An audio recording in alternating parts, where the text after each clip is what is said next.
Hello and welcome. In this tutorial, we will explore 5 essential Unity functions that play a crucial role in game development. 1. Awake, called once before the start method. Used for initializing variables, setting up references, and loading essential data, executes even if the game object is disabled. 2. Start, called once before the first frame update, but after awake.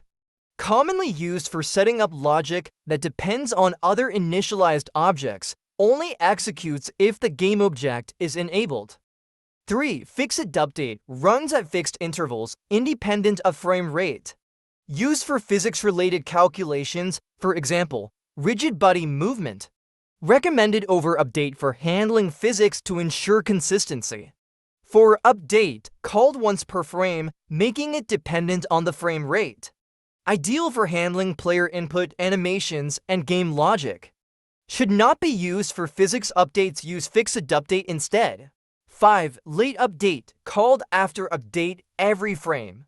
Used for operations that must execute after game logic, such as camera movement and animations. Ensures that all objects have been updated before executing. Now, we are going to test these 5 essential Unity functions and see how they work in action.